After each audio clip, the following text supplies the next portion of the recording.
Os 30 anos do Estatuto da Criança e do Adolescente, o ECA, foi discutido na reunião virtual da Comissão Extraordinária de Defesa dos Direitos da Criança, do Adolescente e da Juventude.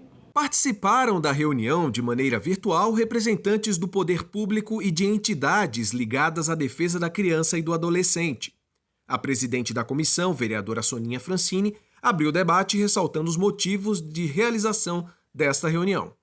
Essa reunião da Comissão Extraordinária dos Direitos da Criança, Adolescente e da Juventude, como não poderia deixar de ser, celebra os 30 anos do Estatuto da Criança e do Adolescente e de uma forma, na forma de uma reflexão, de uma análise, centrado principalmente no ponto da institucionalização de crianças. O juiz da Vara da Infância, Iberê Dias, e a promotora de Justiça da Infância e Juventude da capital, Luciana Bergamo, comentaram os avanços trazidos pelo ECA nesses 30 anos de existência do Estatuto.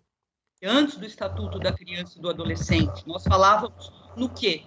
Com o que o mundo jurídico se preocupava? O mundo jurídico se preocupava com a criança e com o adolescente, ou quando ele delinquia, né? Ou quando ele estava em situação de abandono, não é? Então, o Código de Menores falava em menores delinquentes e menores abandonados, não é? E o mundo jurídico se preocupava com essas duas categorias de adolescentes, de crianças e adolescentes. Não se preocupava com todos os direitos fundamentais das crianças ou dos adolescentes. A legislação brasileira de proteção de crianças e adolescentes é muito bem desenvolvida.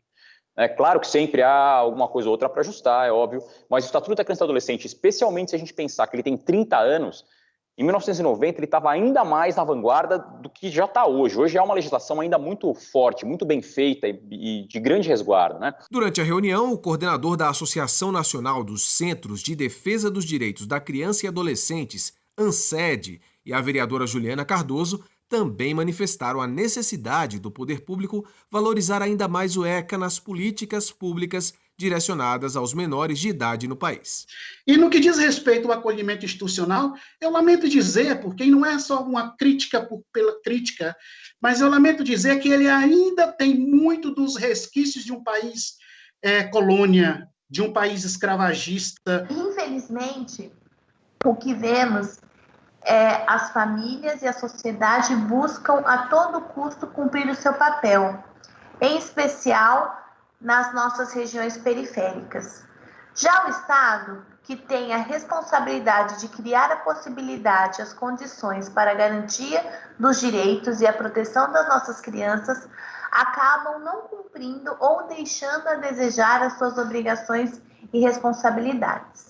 A secretária de Assistência e Desenvolvimento Social da cidade de São Paulo também participou da reunião e falou das ações desenvolvidas pela prefeitura da cidade voltadas ao atendimento e cuidado das crianças e adolescentes do município. Nós temos aqui em São Paulo as casas de cultura, os centros esportivos, enfim.